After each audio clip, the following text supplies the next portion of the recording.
दोस्तों, रोज़ की तरह अनलिखनी ब्लॉग में सबका हार्दिक स्वागत है। सबके मंगल हो उसकी कामना के साथ बड़ों को मेरा नमस्कार, छोटों को मेरा आशीर्वाद। मैं ठीक हूँ, आशा करता हूँ कि सब ठीक होंगे। मर्यादा पुरुषोत्तम भगवान राम जी का आशीर्वाद सभी पर बने रहे।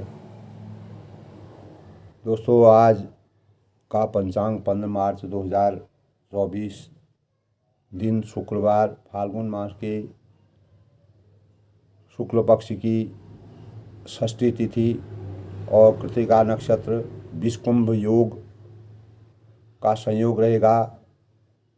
और अभिजीत मुहूर्त 12:06 से 12:53 तक हम अनेक प्रकार के शुभ कार्यों को कर सकते हैं। और राहु काल दोस्तों 11:01 से 12:30 तक।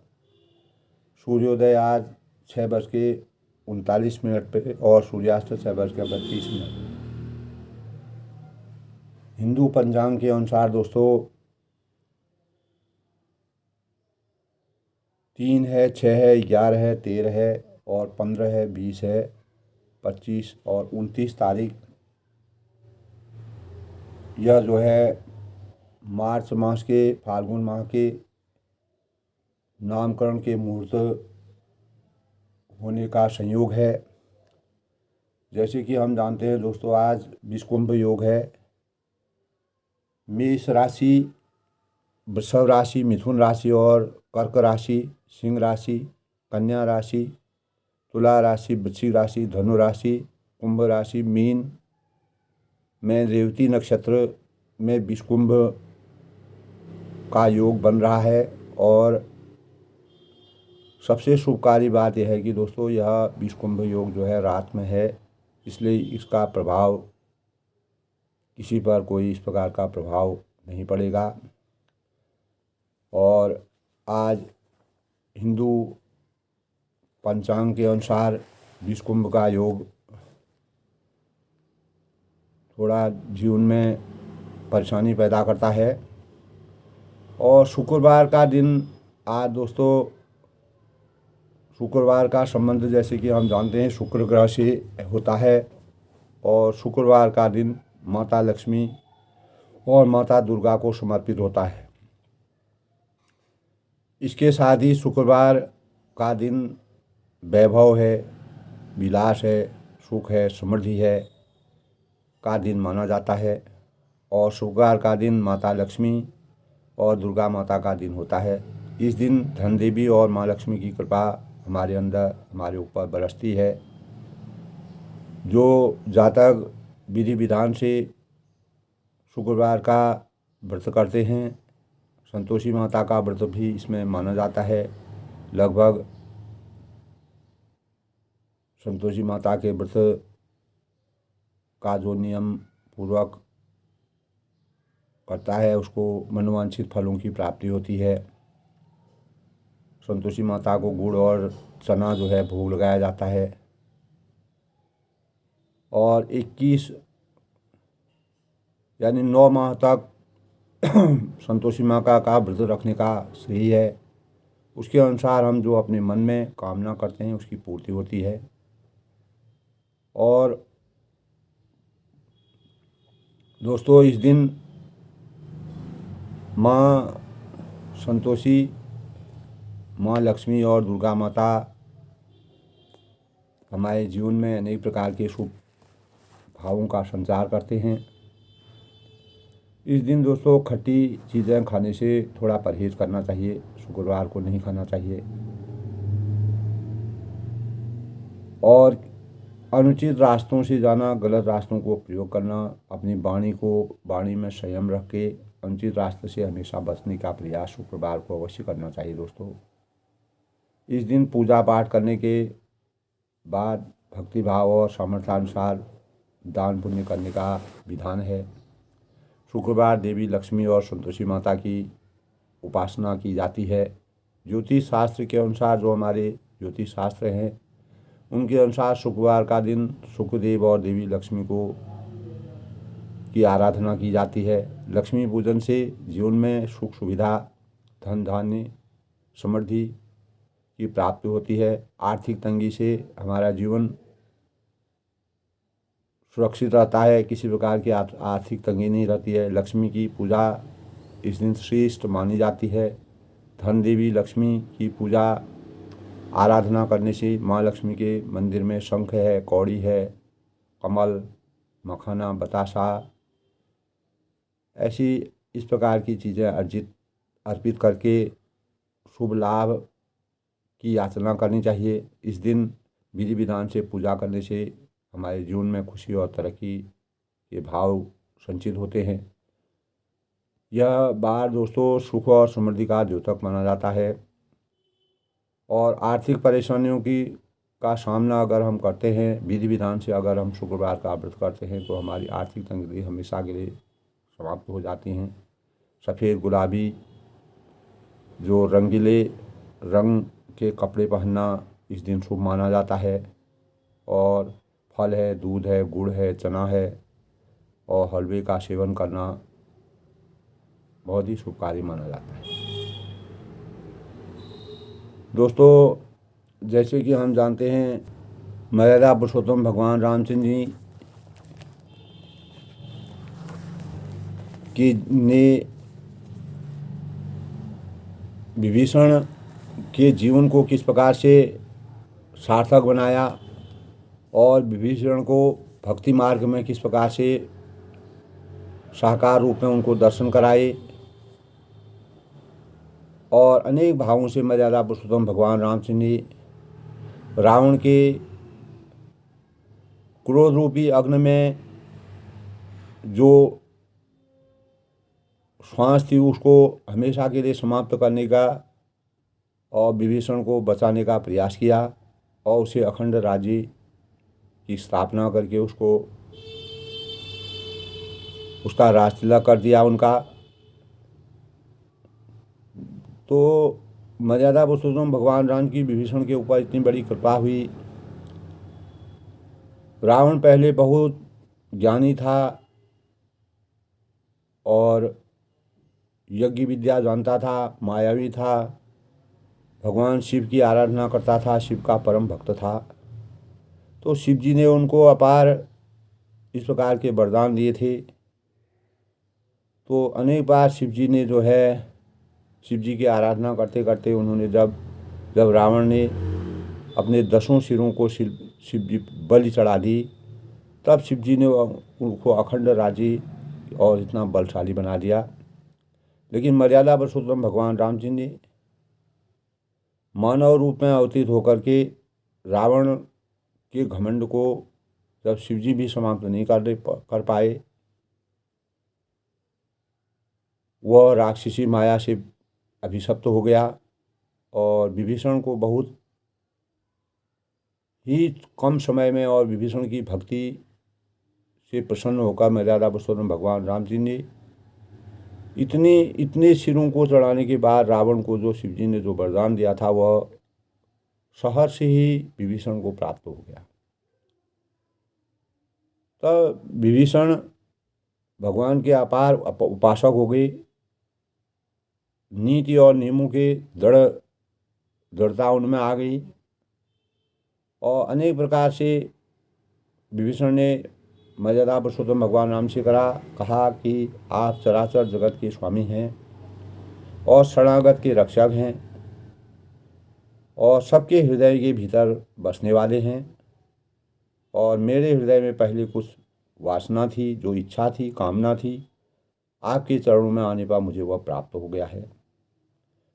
वास्तव में विभीषण जो है लंका में रहने पर मर्यादा पुरुषोत्तम भगवान राम जी का अनन्य भक्त बन गया और जब हनुमान जी ने लंका पर प्रवेश किया रावण को समझाने के लिए, विभीषण ने ही उनकी मदद की।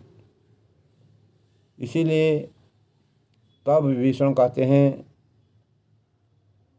अब तो हे कृपालु शिव जी के मन को सदैव प्रिय लगने वाली अपनी पवित्र भक्ति मुझे दीजिए, जो शिव जी को भी अच्छी लगती है। ऐसा कहकर मर्यादा पुरुषोत्तम भगवान राम जी ने विभीषण एवमस्तु तथास्तु कह करके प्रभु श्री राम जी ने तुरंत ही समुद्र से जल मंगवा करके विभीषण को पवित्र किया और कहा, हे सखा, यद्यपि तुम्हारी इच्छा नहीं है पर जगत में मेरा दर्शन अमोघ है, वह निष्फल नहीं जाता है, बेकार नहीं जाता है। ऐसा कहकर रामचंद्र ने उनको रास्ते तक करवा दिया और आकाश से पुष्पों की अपार पुष्प वृष्टि हुई। इससे विभीषण को ज्ञान प्राप्त हुआ और मर्यादा पुरुषोत्तम भगवान राम जी का आशीर्वाद उन पर प्राप्त हो गया। तो दोस्तों, विभीषण को जीवन का आधार प्राप्त हो गया। अपने जीवन को कैसे व्यतीत करना चाहिए उसका आधार उनको प्राप्त हो गया। तो दोस्तों, हमारी श्वास और आत्मा और शरीर का जोड़ होता है। हमारी जो सांसें चलती हैं, श्वास आत्मा और शरीर का जोड़ होता है। यानी श्वास सेतु है। श्वास गई तो प्राण भी चले जाते हैं। श्वास गति है, जीवन है और श्वास ही व्यक्तित्व के उजागर करता है। जो पूरे इंद्रियों का हमारा संसार, पूरे शरीर का संसार रहता है, वो हमारे श्वास पर ही निर्भर है। तो विभीषण को एक प्रकार की श्वास प्राप्त हुई। श्वास ही व्यक्तित्व का उजागर करता है। उनके श्वासों में मर्यादा पुरुषोत्तम भगवान राम जी का दर्शन था, उनकी भक्ति से वह प्रेरित थे। तो यह जीवन का आधार उनको मिल गया, मर्यादा पुरुषोत्तम राम जी की शरण मिल गई। इसके बिना शक्ति का जागरण सरल नहीं है दोस्तों। इसलिए विभीषण को शक्ति नहीं मिलती अगर वह रामचंद्र जी के इतने आराध्य न होते, और इसके बिना शक्ति का जागरण कभी भी संभव नहीं है। तो उन्होंने अपनी हर सांस में जीवन को टिका रखा था। एक एक करके शरीर का सब कुछ चला जाए पर कोई बात नहीं, परंतु अगर श्वास चली जाए तो हमारा सर्वस्व खत्म हो जाता है। इसी श्वास की आधारशिला को रखने के लिए विभीषण ने आत्मा और शरीर को जोड़ रखा था।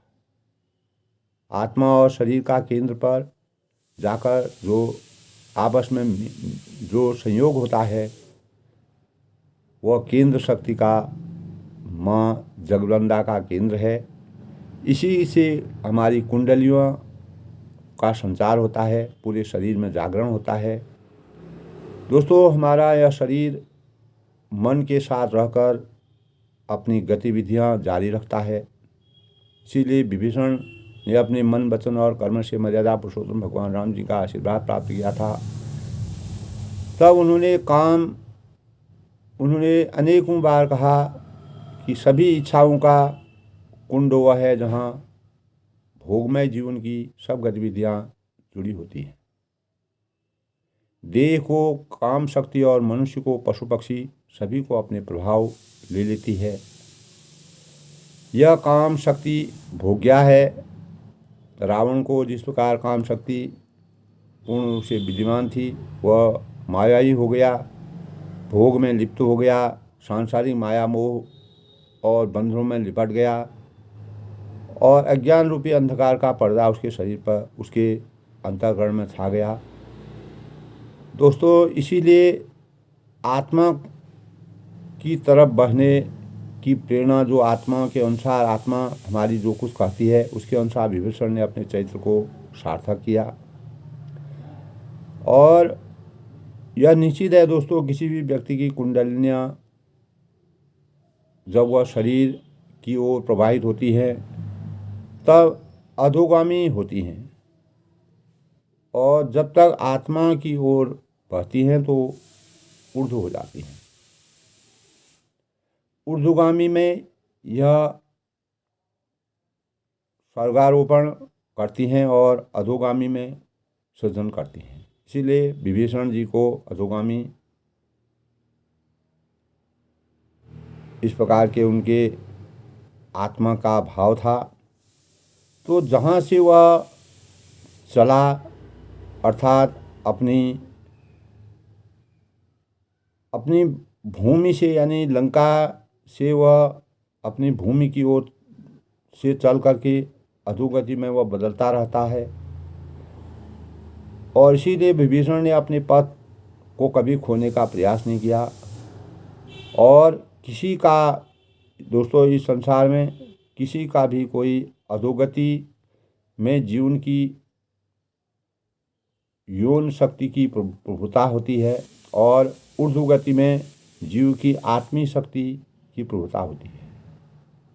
रावण यौन शक्ति से प्रभावित था। अनेक प्रकार के जो ऋषि मुनि के सानिध्य में हम जाते हैं, अपना संपूर्ण एकांकी जीवन प्रभु की भक्ति में, प्रभु के नाम के सहारे अपने जीवन को व्यतीत करते हैं, निर्वाह करते हैं और हमें जीवन मूल्यों से भरपूर आदर्श उनके चरित्र से प्राप्त होते हैं। इसी प्रकार विभीषण के आदर्शों से भी, जिस प्रकार की मर्यादा पुरुषोत्तम भगवान राम जी के उनकी उनका अनन्य प्रेम था, भक्ति थी, श्रद्धा थी, तो उनका जीवन सुचारू रूप से जीवन जीने का मार्गदर्शन उन्होंने अपनाया और आत्मा और परमात्मा दोनों का बोध उनके अंतःकरण में हुआ। साथ ही प्राणी मात्र के जीवन को सरस बनाने का जो भाव विभीषण को प्राप्त किए, किस प्रकार से उनके जीवन को सार्थक बनाया जाए, उनके जीवन को उत्तम बनाया जाए, इसीलिए उन्होंने, शिवजी ने जो संपत्ति रावण को 10 सिर निसार करने के बाद, बलि देने के बाद प्राप्त की थी, मर्यादा पुरुषोत्तम भगवान राम जी ने विभीषण को वह शक्ति स्वतः ही प्रदान कर दी। क्योंकि मर्यादा पुरुषोत्तम भगवान राम जी अंतर्यामी थे। तब वह कहते हैं, सगन उपासक परिहितो निरत नीत दृढ़ नेम ते नर प्राण समान ममो जिनके द्विज पद। मर्यादा पुरुषोत्तम भगवान राम जी कहते हैं, सगुण उपासक परिहितो निरत नीत दृढ़ नेम ते नर प्राण समान ममो जिनके द्विज पद नेम, जिनके, जो मनुष्यों के प्राणों के समान हैं, जो सगुण साकार भगवान के उपासक हैं और दूसरे के हित में लगे रहते हैं। जिस प्रकार विभीषण अपने लोगों के हित के लिए कार्य करते थे, यानी राक्षस जाति में होने के कारण नीति और नियमों के दृढ़ उपासक हों और जिन्हें ब्राह्मण सज्जन लोग होते हैं, जो ज्ञानी होते हैं, विद्वान होते हैं, उनके चरणों पर जिनका प्रेम हो, वो मनुष्य मर्यादा पुरुषोत्तम भगवान उनकी के लिए प्राणों से भी प्यारे थे। भरत हैं, हनुमान जी हैं, लक्ष्मण जी हैं, मर्यादा पुरुषोत्तम भगवान राम जी अहिल्या तक को हमेशा के लिए तृप्त किया, उनका आशीर्वाद प्राप्त करके उनका कल्याण किया, उनका तारण किया। अनसुईया और केवट, जो कि बहुत ही निर्धन थे, नाव से अपना जीवन यापन करते थे, उनके जीवन को भी सार्थक बनाने का प्रयास किया। तो मर्यादा पुरुषोत्तम भगवान राम जी का आशीर्वाद इस पर प्राप्त होता है। इसीलिए तुलसीदास जी ने रामचरितमानस की रचना कर इस संसार को संजो कर रखने के लिए, इस संसार में चेतना प्राप्त करने के लिए, मनुष्य को अनैतिक कार्यों से बचने से नैतिक कार्यों को की संज्ञा, नैतिक कार्यों को करते हुए अपने जीवन को व्यतीत करने का के लिए प्रासंगिक करने का जो भाव तुलसीदास जी ने रामचरितमानस में मर्यादा पुरुषोत्तम भगवान राम जी के आदर्शों के अनुकूल मानव जीवन को चरितार्थ करने का पूरा भाव संचित किया। सुंदरकांड के प्रसंग में हमको यही मिलता है। तब आगे का प्रसंग होता है दोस्तों, अस प्रभु छाण भजई जी जाना। ऐसे परम कृपालु प्रभु को छोड़कर विभीषण जी कहते हैं कि जो मनुष्य दूसरों को भजते हैं, ते नर पशु बिनु पूछ बिहाना, वह बिना सींग और पूछ के पशु के समान है। अर्थात निज जन जान ताहि अपनावा, अपना सेवक जानकर विभीषण को श्री राम जी ने अपना लिया और प्रभु का स्वभाव वानर कुल के मन को बहुत ही भाया। पुण्य सर्वज्ञ सर्व उर्वासी, फिर सब कुछ जानने वाले और सबके हृदय में बसने वाले, सर्वरूप सब रूपों में प्रकट, सबसे रहित, उदासीन कारणों से भक्तों की कृपा करने के लिए मनुष्य बने और राक्षसों के कुल का नाश करने वाले श्री राम जी नीति की रक्षा करने वाले वचन बोले। सुन कपीस लंकापति वीरा, के विधि तरिय जली गंभीरा। हे प्रभु, वानरराज सुग्रीव और लंकापति विभीषण, सुनो, इस गहरे समुद्र को किस प्रकार पार किया जाए। संकुल मकर उरग जाति, अनेक जाति के मगर, सांप और मछलियाँ इसमें भरी हुई हैं। अत्यंत अथाह समुद्र पार करने में सब प्रकार से कठिनता आ रही है।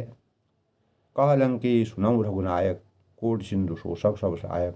जदवि तदवि नीति असवाई, विनय करी सागर समझाई। तब मर्यादा पुरुषोत्तम को बताया कि हे रघुनाथ जी सुनिए, यद्यपि आपका यह प्राण करोड़ों समुद्रों को सोखने वाला है, आपका जो शरीर है, आपका जो बाण है, आपके बाण में इतनी शक्ति है कि वह करोड़ों समुद्रों को सोखने की शक्ति है, सोख सकता है।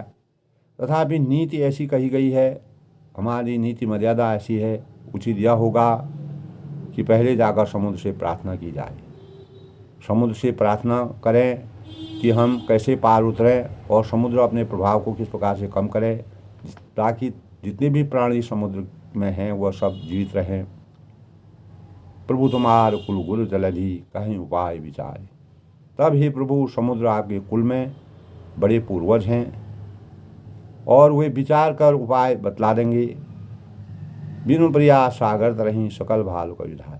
तब रीछ और बानरों की सारी सेना बिना ही परिश्रम के समुद्र के पार हो जाएगी। इस प्रकार के प्रयत्न जो है, इस प्रकार के भाव विभीषण जी ने कहे। सखा कही तुम नीक उपाय, करे देव जो होई सहाय। श्री राम जी ने कहा, हे सखा, तुमने अच्छा उपाय बताया, यही किया जाए। यदि देव सहायक हूँ, सबकी यही राय हो। मंत्र ने यह लक्ष्मण मन भावा। तब सलाह लक्ष्मण जी के मन में यह अच्छी नहीं लगी कि मर्यादा पुरुषोत्तम भगवान राम जी इतने बड़े दिव्य स्वरूप वाले हैं, जो अंतर्यामी हैं, पूरी जगत की माया को जानते हैं। राम वचन सुनी अति दुख भाया। श्री राम जी के इस प्रकार के दीनहीन वचनों को सुनकर के वह बहुत उनको दुख हुआ। नाथ देव का कवन भरोसा, सोशियो सिंधु करे मन रोषा। तब लक्ष्मण जी ने कहा कि हे नाथ, देव का कौन भरोसा है। मन में क्रोध कीजिए, ले आइए और समुद्र को सूखा डालिए। यानी हम इतने दिन से समुद्र को वैसे ही अपने प्रभाव को कम करना चाहिए, लेकिन वह नहीं कर रहे हैं। तब लक्ष्मण जी थोड़ा गुस्सैले थे, उनको गुस्सा आ गया, लेकिन मर्यादा पुरुषोत्तम भगवान धीर बुद्धि के थे। समुद्र के समान उनका जीवन था, गहराई थी। कादर मन कहूँ एक अधारा। यह देव जो कायर के मन का एक आधार तसल्ली देने का उपाय है। देव देव आलसी पुकारा, आलसी लोग देव देव पुकारा करते हैं। इस प्रकार के भाव लक्ष्मण जी ने कहे। सुनत बिहज बोली रघुब्यारा। लेकिन मर्यादा पुरुषोत्तम भगवान राम जी अंतर्यामी थे। वह हंस करके बोले, ऐसे हूँ करब धर्म बंधीरा। ऐसे ही करेंगे, मन में धीरज रखो। ऐसा कहकर छोटे भाई को समझाकर प्रभु श्री राम ने समुद्र के समीप गए, उसके नजदीक गए। प्रथम प्रणाम कीन सिरुनाई, बैठे मुंतर रण बरसाई। तब उन्होंने अपने सिर नवाकर प्रणाम किया और फिर किनारे पर कुश बिछाकर, जो पवित्रता का द्योतक है, और जब विभीषण प्रभु वहीं आए, इधर जो ही विभीषण प्रभु के पास आए, पाछे रावण दूत पठाई। यूं ही रावण ने पीछे से अनेक प्रकार के दूतों को वहाँ का पठवा दिया। रावण को भय प्राप्त हो गया। सकल चरित्र देखी, धरे कपट कवि देखी। कपट के बानर का शरीर धारण कर उन्होंने सब लीलाएं की और प्रभु गुण हृदय सराही शरणागत परने। और वे अपने हृदय में प्रभु के गुणों की और शरणागत पर अपने स्नेह की सराहना करने लगी। प्रकट बखान ही राम स्वभाव, अति सप्रेम गा विसरि गाऊ। फिर वे प्रकट रूप में अत्यंत प्रेम के साथ ही राम जी के स्वभाव की बड़ाई करने लगे और उन्हें दुराव या कपट वेश भूल गए। वह रिपु के दूत कपिन तब जाने। तब बानरों ने जाना कि वे शत्रु के दूत हैं और वे उन सबको बांध कर सुग्रीव के पास ले गए। तब सुग्रीव सुनऊ सब बानर, तब सुग्रीव ने कहा कि सब वानर सुनो, राक्षसों के अंग भंग करने को भेज दिया जाए। राक्षस इस प्रकार से आ रहे हैं। अंग भंग बठे होने से सुनी सुग्रीव वचन का विदाय। सुग्रीव सभी बानरों के राजा थे। सुग्रीव के वचन को सुनकर बानर दौड़े और दूतों को बांधकर उन्होंने सेना के चारों ओर घुमाया। उनको अनेक प्रकार से उनको प्रताड़ित कर दिया। बहु प्रकार मारन कपिल आगे, दीन पुकार त्यागे।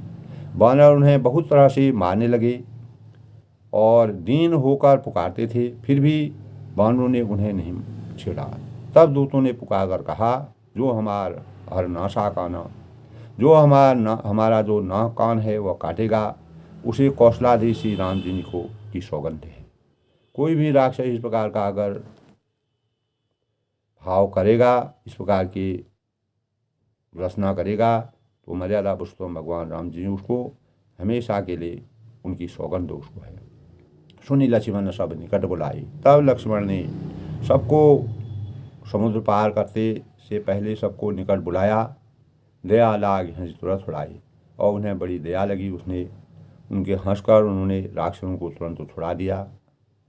रावण कर दी जऊँ यह पाती, और उन्होंने कहा कि रावण के हाथ में फिर से उन्होंने एक प्रकार की सलाह दी कि रावण से फिर संधि कर दी जाए, और कहा कि ये जो पत्र एक लिखा था और कुलघातक लक्ष्मण ने शब्दों के संदेश को बांसने और उन शब्दों को उन्होंने लिखा था, तो उनको रावण के पास उन्होंने भेजा। कहीं मुखागर मूढ़ सुनो मम संदेह था। तब उस मूर्ख ने जवानी यह मेरा उदार कृपा से भरा हुआ संदेश कहना कि सीता जी को देकर सीता दे मिलऊँ न तो आवा काल। अगर सीता जी को तुम तुरंत नहीं देते हो, अभी भी तुम्हें समय देते हैं, अगर तुम नहीं देते हो तुम्हारा काल निश्चित ही है। इस प्रकार से अंतिम जो उसको सूचना दी, अंतिम बार उसको घोषणा की, उसको समझाया, और अगर सीता को तुम नहीं दोगे तुम्हारा काल निश्चित ही नज़दीक आ गया है। तुरंत नाई लक्ष्मण परमा था, चली दूध बरनत घूमना था। तब लक्ष्मण जी के चरणों में मस्तक नवाकर श्री रामचंद्र जी की कथा का वर्णन करते हुए दूत तुरंत ही चल दिए। जो वह दूत थे उनको पास भेजा, वह पाती भेजी। कह राम जस लंका आए, श्री राम जी का यश कहते हुए लंका में आए, और उन्होंने रावण के चरणों में अनेक प्रकार से सीता की पाती उन्होंने भेज रखी है, और सीता को देने का उन्होंने अनुरोध किया है। अगर तुम यही पर नहीं मानोगे तो तुम्हारा काल निश्चित ही है। बिहस दशानन पूछी बात। दसमों रावण ने हंसकर ऐसी बातों को भी उसने मजाक में लेकर हंसकर उसने बात पूछी। कहे न सगुर आपने कुछ लाता, अरे सुख जो पाती ले गया था अपनी कुशल क्यों नहीं कहता है। पुण्य करो खबर विभीषण के दी। फिर उस विभीषण का समाचार सुना तो मृत्यु जिसके निकट आ गई। विभीषण की बातें, विभीषण का समाचार उसने सुनाया। तब उसने ऐसा कहा, करत राज लंका सठ त्यागी। मूर्ख ने राज्य करते हुए लंका को त्याग दिया। इस प्रकार के भाव रावण कहते हैं। हो यही नौ पर कीट अभागी, अभागा अब नौका या कीड़ा घुन बनेगा। इस प्रकार के भाव यानी भय दिखाने वाले भाव और अहंकार और घमंड से व्याप्त था। जौ के साथ घुन भी पीस जाता है। इस प्रकार से यानी पूरी लंका के लिए वह घुन के समान है। पुण्य कहूँ भाल कीस कटकाई। ऐसे शब्दों को सुनने पर नरवानों के साथ वह मारा जाएगा। इस प्रकार से भाव करने लगा। फिर भालू और जो बानरों की सेना का हाल कह तो कठिन काल की प्रेरणा से यहाँ चली। इस प्रकार के भाव उन्होंने कहे। जिनके जीवन कर रखवारा और जिनके जीवन का रक्षक कोमल चित्त वाला बेचारा समुद्र बन गया है, भय मृदुल चित्त सिंधु बेचारा। अर्थात उनके और राक्षसों के बीच में यदि समुद्र न होता तब तक राक्षस उन्हें मार कर खा जाते। समुद्र की वजह से जो है वह उनका बाधा बना हुआ है। फिर उस तपस्वियों की बात बता जिसके हृदय में मेरा बड़ा डर है, जिनके हृदय में जो मेरे से डरते हैं। इस प्रकार के अभिमानी बातों को कह करके रावण ने अनेक प्रकार से सुख को बताया कि भई भेंट की फिर गई स्वर्ण सुदर्शन मोल। और उससे तेरी भेंट हुई तो वो कानों से मेरा सुया सुनकर लौट गए। और शत्रु सेना का तेज और बल बताया नहीं जाता है।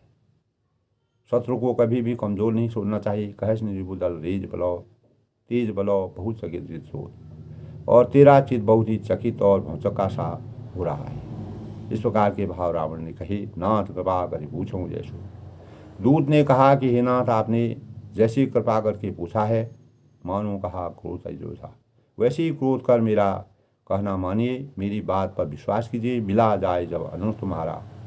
अब आपका छोटा भाई श्री राम जी जाकर मिल चुका है। तब उसने पहुँचते ही श्री राम जी को रामचंद्र ने उसका राज तिलक कर दिया है। उसको पूर्ण रूप से उसको रूप दे दिया है। रावण दूत हमें सुने काना। हम रावण के दूत हैं और कानों से सुनकर बानरों ने हमें बांध कर बहुत कुछ कष्ट दिए हैं, यातना दी है। मैं आपको सच्ची भाव कह रहा हूँ, अभी भी आप सीता को वापस कर दीजिए। सुवर्ण नासिका काटे लागे, राम सुबह दिन त्यागे जागे। तब यहाँ तक कि हमारे कान नाक को उन्होंने काटने की क्या कोशिश की। श्री राम जी की शपथ दिलाने पर उनको मजबूर किया और उन्होंने जो है हमको छोड़ दिया। पूछो नाथ राम कटकाई। हे नाथ, आपने श्री राम जी की सेना पूछी। बदन को डिसस वर्ण जाई। सो वह 100 करोड़ों मूर्खों के वर्णन नहीं किया जा सकता है। नाना वरण भालु कविधारी। अनेकों रंगों के भालुओं और बंदरों की सेना की जो छवि है उसका वर्णन करना बहुत ही कठिन है। जो भयंकर मुख वाले, विशाल शरीर वाले और भयानक हैं, जो राक्षसों का अंत कर देंगे। जय पुर देव हतऊ पुर तोरा।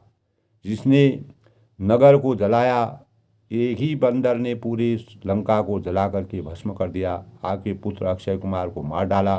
सकल कपिन तह तिही बल थोड़ा। उसका वचन तो बानरों से थोड़ा है। अमित नाम बट कबीर कराला। असंख्य नामों वाले बड़े ही कठोर और भयंकर योद्धा वहाँ हैं। अमित नाग बल विपुल विशाला। उनमें असंख्य हाथियों का बल है और बड़े ही विशाल शरीर के सब दिखाई देते हैं। त्रिविध मयंद नील नलो अंगद गद विदास। दधिमुख के हरि निशर सटो जामवंत बलराज। तब त्रिविध अनेक प्रकार से बानरों और मर्यादा पुरुषोत्तम भगवान राम की सेना का वर्णन करते हुए शुक ने जो है इस प्रकार की बात रावण से कही। तब त्रिविध है, मयंद है, नील है, नल है, अंगद है, गद है, विकटाक्ष है, दधिमुख है, केसरी है, निषठ है, सठ है और जामुन। ये सब बलशाली जो बानर हैं, भालू हैं, ये सभी बल की राशि अपार बल इनमें है। अनेकों राक्षसों का ये समाप्त कर सकते हैं। ये कभी सब सुग्रीव समान है। ये सब बानर बल में सुग्रीव के समान है। इन समकोटिन गने को नाना। और इनके जैसे 1-2 करोड़ों ऐसे बंदर हैं।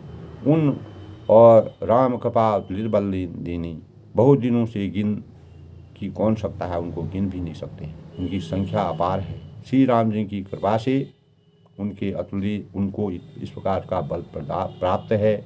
और वे तीनों लोगों के ये लोग यानी स्वर्गलोक और देवलोक और मृत्युलोक जो है परलोक लोगों, तीनों लोगों को के तृण के समान समझने वाले हैं।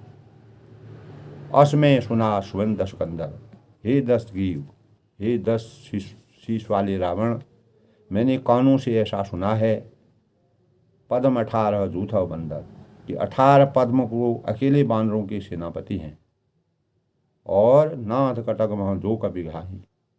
और हे नाथ, उस सेना में ऐसा कोई बानर नहीं है जो आपको रण में न जीत सके। यानी सभी बानरों के पास इस प्रकार की शक्ति है कि वह तुमको आराम से आपको जीत सकते हैं। परम क्रोध में यही सब रहा था। सबके सब अत्यंत क्रोध के वश में हैं। सबको अपार क्रोध है। सीता जी की खोज में सब लगे हुए हैं। सीता जी को ले जाने का प्रयास कर रहे हैं। आय सुपे दही रघुनाथा, न दे ही रघुनाथा। पर श्री रामचंद्र जी उन्हें आज्ञा नहीं देते हैं। अगर रामचंद्र जी उनको मर्यादा के अनुरूप, नीति के अनुरूप रामचंद्र जी ने उनको साध रखा है। सो सही सिंधु सही रव जाला। मछलियों और सांपों सहित समुद्र को सोख लेने की क्षमता मर्यादा पुरुषोत्तम भगवान राम जी में है, पर पूर्ण ही न दूर विशाला। बड़े बड़े पर्वतों ने उन्हें भरपूर पार देने की उनमें क्षमता है। यानी वह स्वर नहीं चेतते हो तो तुम्हारी क्या दशा होगी। मर्द गिर्द मिल वहीं दस शीशा, और रावण को मसल कर धूल में मिला देंगे। और ऐसे वचन कहूँ सब की सा। तब बानर ऐसे ही वचन कह रहे हैं, सब सहज ही निडर हैं, गर्जहीं तरजहीं सहज आशंका। इस प्रकार गरजते और धबकते हैं, मानो गुशन सहज कहीं लंका, मानो लंका को निगल ही जाना चाहते हैं। बहुत ही क्रोधित हैं। मर्यादा पुरुषोत्तम भगवान राम की कृपा उन पर है। सीता जी के लिए वह बहुत ही क्रोधमय हो गए हैं। अग्नि उनके अंतःकरण में जल रही है। सहज शूर कवि भालू स्वभाव। सब बानर भालू सहज ही शूरवीर हो गए हैं, वीर योद्धा हो गए हैं। पुण्य सिर पर प्रभु राम, उनके सिर पर मर्यादा पुरुषोत्तम भगवान राम जी सर्वेश्वर के समान विराजमान हैं। रावण काल कोटि कहूँ जीत सकें संग्राम। रावण संग्राम में करोड़ों कालों को जीत सकता है। हे रावण, वे संग्राम में करोड़ों कालों को भी जीत सकते हैं, इसलिए तुम अभी भी चेत जाओ। इस प्रकार के भाव जो है उन्होंने कहे। राम तेज बल बुद्धि विलायु शेष सहस सद सकई न गाई। श्री राम जी के तेज सामर्थ्य बल और बल की बुद्धि की अधिकता को लाखों शेष भी उसका वर्णन नहीं कर सकते हैं। सख सर सोशी सतसागर, वे एक ही बाण से सैकड़ों समुद्र को सोख सकते हैं, ये क्षमता उनके अंदर है। लेकिन प्राणियों की रक्षा के लिए उन्होंने धैर्य धर रखा है। और तव भ्रात ही पूछो न डागर, तब नीति निपुण और श्री राम जी ने नीति की रक्षा के लिए आपके भाई को उपाय पूछा। ताशु बचन सुनी सागर पाही, नागर पंथ कृपा बनाई। उनके आपके भाई के वचन सुनकर श्री राम ने समुद्र की राह मांगी और मागत पंथ कृपा मनमाही। सुनर वचन विषाद शीशा, उनके मन में कृपा भरी है, दया भरी है, सबके बारे में सोचते हैं, इसीलिए वह समुद्र को नहीं सोख रहे हैं। दूत के वचन सुनते ही रावण खूब हंसा और बोला, क्योंकि अभिमान से व्यक्त था। जब ऐसी बुद्धि तब बानरों ने सहायक बनाया। सहस भी रूप कर वचन लड़ाई, सागर संतानी मसलाई। स्वाभाविक ही डरपोक विभीषण के वचन को प्रमाण करके उन्हें समुद्र के मचलना ठाना। मूर्ण मशा का कलश बढ़ाई, मूर्ख झूठी बढ़ाई क्या करते हैं। तब मैंने सतु राम के बल और बुद्धि की था पाली है। स्वाभाविक ही डरपोक जो विभीषण के बारे में रावण ने कहा कि वचन को प्रमाण करके उन्होंने समुद्र को मचलना बालहट जैसा समझा और विभीषण को मूर्ख समझकर झूठी बड़ाई करने के लिए कहा। और रिपु बल बुद्धि था हमें पाई, और मैंने शत्रु राम के बल और बुद्धि की था पाली है। रावण ने अपने अभिमान से और अनेक प्रकार के अज्ञान रूपी अंधकार के पर्दे से ढकी हुई उसकी बुद्धि अनेकों बार समझाने पर भी बुझाने पर भी जाको प्रभु जी दुख देते हैं, ताकि मती पहले हल लेते हैं। तो राम तेज बल बुद्धि विपुलाई, शेष सहर सन सकई न गाई। सग सर एक शोभ सत सागर, तो भ्रात भी पूछा ही नहीं लागर। यानी श्री राम जी के तेज को जब पूरे राक्षस लोग वहाँ पर आकर समुद्र के तट पर आकर करके इस प्रकार से बड़ाई कर रहे हैं, मर्यादा पुरुषोत्तम भगवान राम की बल और बुद्धि की अधिकता को लाखों शेष भी उनके लिए कुछ नहीं कर सकते हैं। लाखों शेष भी उनके अवतार को गाते हैं। वे एक ही बाण से सैकड़ों समुद्र को सोख सकते हैं, उनके अंदर ये शक्ति है। लेकिन मर्यादा की रचना करना और नीति की संगत चलना, किसी प्राणी को हानि नहीं पहुंचाना, सत्य अहिंसा के बल पर चलना, नीति निपुण श्री रामचंद्र जी ने समुद्र को सोखने का प्रयास इसलिए नहीं किया कि किसी प्राणी को भी आघात नहीं पहुंचना चाहिए। आपके भाई के उपाय उन्होंने अवश्य पूछा। इस प्रकार की बात राक्षसों ने उनसे कही, लेकिन सचिव सभी तस विभीषण जाके, विजय विभूति कहाँ तक लागे। जिसके विभीषण जैसा डरपोक मंत्री हो, मर्यादा पुरुषोत्तम भगवान राम से कहते हैं कि जिसने विभीषण जैसे डरपोक जो लंका को छोड़ करके लंका ढावे, घर का भेदी लंका ढावे, इस प्रकार की बातों को कह करके विजय विभूति कहाँ जगत आगे, उसे जगत में विजय और विभूति ऐश्वर्य कहाँ प्राप्त हो सकते हैं, नहीं हो सकते हैं। इस प्रकार के भाव रावण अपने अभिमान से, अपने घमंड के बल पर कह रहा है। और सुनि खल बचन दूत ऋषवाड़ी, दुष्ट रावण के वचन सुनकर दूत को बहुत ही क्रोध आया। सुख जो थे वह उनको बहुत ही क्रोध आया। रावण लगातार अज्ञान की बातें कर रहा था, अभिमान की बातें कर रहा था, और किसी भी रामचंद्र की मर्यादा की के बारे में अनेक प्रकार के गलत भावों का संचार कर रहा था। उसने मौका समझकर पत्रिका निकाली, जो पत्रिका मर्यादा पुरुषोत्तम भगवान राम जी उसको अभी भी रावण से जाए करके समझाने के लिए भेजी थी। रामानुदीनी यह पाती, नाथ बचाए जुड़ाऊं छाती, बिहस बाम कर लीनी रावण, सजीव बोल सतलाव लगा सिखा। तब उन्होंने कहा, रामानु ने कहा कि श्री रामचंद्र के छोटे भाई लक्ष्मण जी ने अपनी अंतिम पत्रिका जो दूत के माध्यम से भेजी थी, यह पत्रिका दी है। और फिर उन्होंने फिर भी रावण से विनय करके कहा कि हे नारी से बचवा कर छाती ठंडी कीजिए, अपनी शांत रखिए, अपने अभिमान को छोड़िए, अपने घमंड को छोड़िए। लेकिन जब जिस इंसान के अंतर्मन में अहंकार, अभिमान और घमंड छा जाता है, वह किसी की भी एक भी बात नहीं मानता है। यही भाव रावण के अंत का कारण बना। रावण ने इस पर भी बिहस बाम कर लीनी रावण, सचिव बोल सठ लाख बचाओ। ऐसे पर भी रावण ने हंसकर उसे बाएं हाथ से लिया, उसकी कोई परवाह तक नहीं की, उस पत्र का कोई रहस्य नहीं समझा। मंत्री को बुलाकर और मूर्ख उसे बचाने लगा। इस प्रकार की बातें वह करने लगा। बात न मन ही रिझाई सठो। पत्रिका में लिखा था, अरे मूर्ख, लक्ष्मण जी ने लिखा था कि अरे मूर्ख, केवल बातों से ही मन को रिझाकर अपने कुल का नष्ट भ्रष्ट न कर। तेरे मुंह के अंदर केवल बात जो गरजते हैं वो बरसते नहीं हैं। इस प्रकार के भावों को छोड़ करके राम विरोध न उर्वशई, शरण विष्णु अधीश। मर्यादा पुरुषोत्तम भगवान राम के विरोध करके तू विष्णु, ब्रह्मा और महेश, ब्रह्मा विष्णु महेश की शरण में जाने से भी बचेगा, यह तो बिल्कुल भी कल्पना न कर। अब तुम्हारे लिए ब्रह्मा विष्णु महेश भी कोई तुम्हारा साथ नहीं देंगे, तुम्हारा अंत निश्चित है। कि तजिमान अनुज इव प्रभुपद पंगद भ्रंग, हो कि राम सरान लो खल कुल।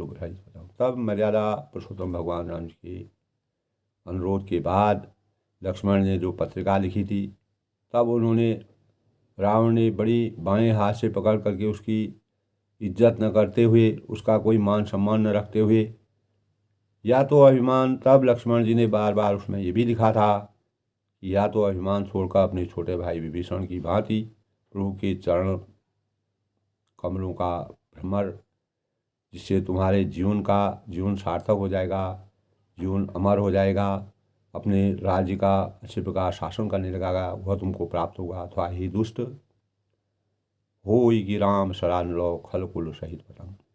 श्री राम जी के बाण रूपी अग्नि से जो बाण तुम्हारी छाती में लगेगा, परिवार सहित जिस प्रकार पतंगा हो या दोनों में से जो अच्छा लगे सो कर। अगर तुमको अच्छा लगता है, नीति की बातें मर्यादा के अनुसार चलना अच्छा लगता है, तो अभी भी तुम चेत जाओ। अगर तुमको अच्छा नहीं लगता है तो तुम पतंगे के समान मर्यादा पुरुषोत्तम भगवान राम जी तुम्हारा अंत कर देंगे।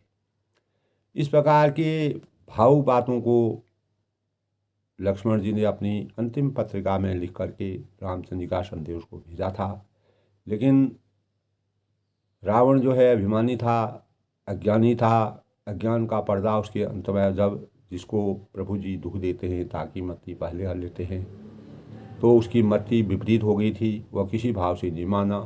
अंततो गत्वा मर्यादा पुरुषोत्तम भगवान ने उसके अंत करने का निश्चय लिया जब रावण किसी प्रकार मिला। दोस्तों, आज के प्रसंग से हमको यही शिक्षा मिलती है, यही प्रेरणा मिलती है कि हमें अन्याय, अधर्म, अत्याचार, अभिमान, घमंड से हमेशा अपने जीवन को दूर रखना चाहिए। अज्ञान रूपी अंधकार से हमारा जीवन हमेशा के लिए अस्त हो जाता है, नष्ट हो जाता है। इसी प्रकार रावण, इतने बड़े सोने की लंका का जो रावण था, उसके अंत होने में कुछ भी समय नहीं लगा, क्योंकि वह नीति और मर्यादा के विपरीत चल रहा था। इस संसार में दोस्तों, अपने अस्तित्व को बचाने के लिए हमें नीति और मर्यादा का और अपने संस्कारों का और मानव रक्षा की और मानवता के भावों का सही ढंग से संचार करके अपने जीवन को उत्तम बनाना चाहिए। यही भाव आज के प्रकरण में, आज के प्रसंग में हमको प्राप्त होते हैं। सबके मंगल भविष्य की कामना के साथ दोस्तों, मर्यादा पुरुषोत्तम भगवान राम जी का आशीर्वाद सभी पर बना रहे और रावण जैसे दुष्ट और अनाचारी, अत्याचारी जो आज भी कलयुग में भी जिनको अनेक प्रकार से उनके चित्र को बना करके उस पर आग लगाई जाती है, यानी अन्याय रूपी अंधकार से अज्ञान, बुराई, असत्य पर सत्य की विजय के प्रतीक मर्यादा पुरुषोत्तम भगवान रामचंद्र जी ने हमेशा इस संसार में अनेकों दुष्ट आत्माओं को भी अपने सानिध्य में शरण दी। लेकिन रावण को बार बार मनाने पर भी जब रावण नहीं माना, अंततो गत्वा मर्यादा पुरुषोत्तम भगवान राम जी ने नीति की और मर्यादा के अनुसार रावण का अंत करना, जिससे पूरा संसार में शांति की स्थापना हो, उन भावों को सृजित करने के लिए रावण का अंत करना पड़ेगा। इसीलिए दोस्तों, दुष्ट आत्माओं से हमेशा दूर रहना चाहिए और यही हमारे जीवन का आज का सबसे बड़ा प्रसंग है। सब लोग खुश रहें, प्रसन्न रहें। इसी प्रकार रामचरितमानस जो तुलसीदास जी ने हमारे सम्मुख रखा है, उसका विधिवत अच्छे प्रकार श्रवण करें, अपने जीवन को सार्थक करें।